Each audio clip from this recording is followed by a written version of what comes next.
Hello everyone. तो ये BNS की पहली वीडियो है हमारी, ठीक है। आज हम सिर्फ सेक्शन 1 के विषय में डीपली जानेंगे कि इसमें क्या क्या चीज़ें हैं। तो देखिए, सबसे पहले हमें जो याद रखने वाली बात है वह है कि जो सेक्शन 1 है वो हमें क्या बताती है, बीएनएस 2023 का पूरा नाम बताती है। देखिए, इस तरीके से लिखा हुआ संक्षिप्त नाम, प्रारंभ और लागू होना। इस अधिनियम का संक्षिप्त नाम भारतीय न्याय संहिता 2023 है। ये किस में कहा गया है? सेक्शन 1 में, सेक्शन 1 के क्लॉज 1 में, ठीक है। किसमें? सेक्शन 1 के क्लॉज 1 में।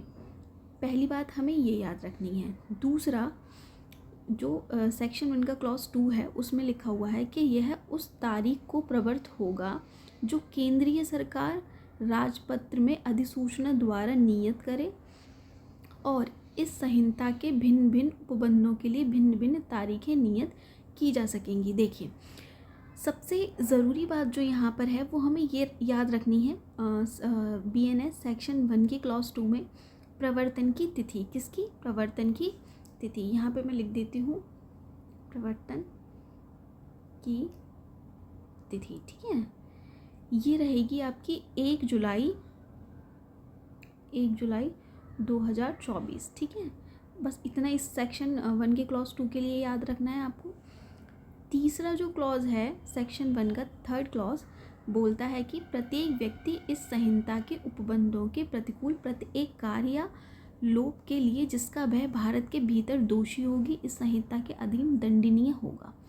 देखिए, पूरी लाइन तो याद रखना नामुमकिन है, इसलिए इसमें हम 2 शब्दों को याद रखेंगे। पहला हमारा हो गया कार्य और दूसरा हमारा हो गया लोप, ठीक है। ये इसकी बात करता है, कार्य और लोप। देखिए, ऐसे ओमिजन या ऐसे एक्ट, ऑफेंस, ठीक है। पहले हमें ये चीज़ देखिए, हम कुछ एग्जाम्पल से समझ लेते हैं। जैसे मान लीजिए एक जेलर है, ठीक है, और उस जो वहाँ पर कैदी हैं, जेलर के पास जो कैदी हैं उसको उसे खाना देना है, ठीक है। मान लीजिए कि उनको राइट दिया है कि उसको खाना देना है, जेलर को कैदियों को खाना देना है, परंतु वह उन्हें खाना नहीं देता है। तो वो क्या करता है? ओमिशन करता है ओमिशन करता है। इसके लिए वो क्या है, बीएनएस 2023 के अकॉर्डिंग क्या होगा, उसको क्या कहते हैं, दंड दिया जाएगा। तो ये तो हमारा ओमिशन हो गया। अगर कोई एक्ट, मतलब ऐसा काम जो हमें नहीं करना है फिर भी हम वह कर रहे हैं, जैसे हमें पब्लिक प्लेस पे स्मोकिंग नहीं करनी है बट हम कर रहे हैं, तो हम एक्ट कर रहे हैं, तो हम क्या कर रहे हैं, यहाँ पर हम बीएनएस 2023 के तहत क्या होंगे, दंडनीय होंगे। तो 2 चीज़ें यहाँ पे सेक्शन 1 के क्लॉज 3 में हमें 2 बातें याद रखनी है, कार्य और लोप की, ठीक है।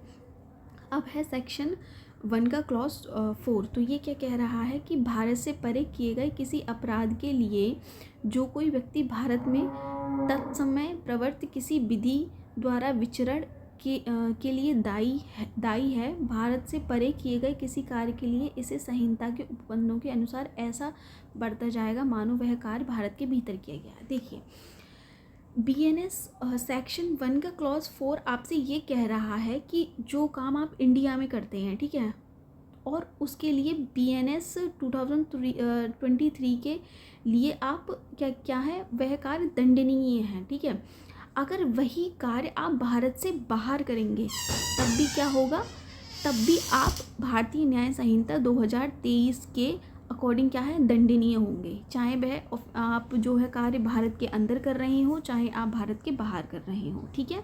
अब इसमें ना कुछ उपबंध दिए हुए हैं इस बात के, सेक्शन 1 के क्लॉज 5 में। तो देख लीजिए क्या क्या है। देखिए, पहला है भारत से बाहर और परे किसी स्थान पर भारत किसी नागरिक द्वारा, ठीक है।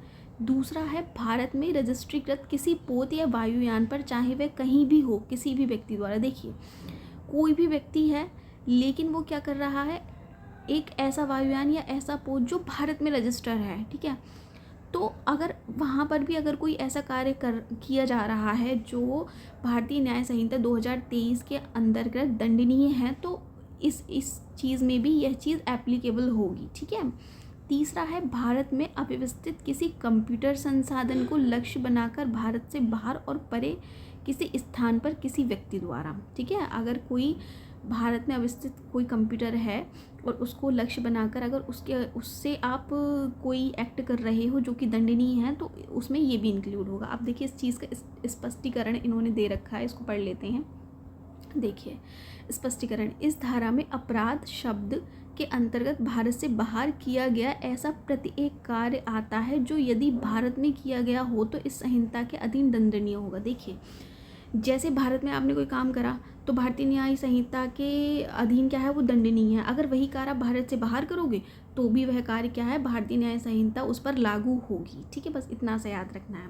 दृष्टांत में देखिए ये कह रहे हैं कि का जो भारत का नागरिक है भारत से बाहर और परे किसी स्थान पर हत्या करता है, ठीक है, वह भारत के किसी स्थान में जहाँ वह पाया जाए हत्या के लिए विचारित और दोष सिद्ध किया जा सकता है। ठीक है, समझ में आ गई ना बात। ये इन्होंने एक एग्जाम्पल दे रखा है तो आप समझ गए होंगे। अब है BNS 2023 का सेक्शन का क्लॉज 6। इसमें क्या कह रहे हैं ये क्लॉज 6 में, इस संहिता में कोई बात भारत सरकार सेवा के अधिकारियों, सैनिकों, नौसैनिकों या वायुसैनिकों द्वारा विद्रोह अभित्यजन के लिए दंडित करने वाले किसी अधिनियम के उपबंधों या किसी विशेष स्थानीय विधि के उपबंधों पर नहीं डालेगी। देखिए सबसे पहले जो सेक्शन 1 का क्लॉज 6 है इसको हम याद रखेंगे सेविंग के नाम से। ठीक है, किसके नाम से, सेविंग्स के नाम से। देखिए इसमें बेसिकली ये कहा गया है जो भारतीय न्याय संहिता है उसका इफ़ेक्ट जो है किस किस पर नहीं पड़ेगा। तो किस किस पर नहीं पड़ेगा, भारत सरकार सेवा के अधिकारियों, नौसैनिकों, ठीक है, नौसैनिकों या वायुसैनिकों द्वारा विद्रोह अभित्यजन के लिए दंडित करने वाले किसी अधिनियम के उपबंधों या किसी विशेष स्थानीय विधि के उपबंधों पर प्रभाव क्या करेगा, नहीं पड़ेगा। तो ये था हमारा सेक्शन 1 के क्लॉज 6 तक का। ठीक है ना, अगर आप दूसरा भी पार्ट देखना चाहते हैं तो प्लीज़ कमेंट सेक्शन में कमेंट करिए। इसके बाद हम BNS 2023 की सेक्शन 2 को पढ़ेंगे। Thank you so much for watching this video guys, thank you so much.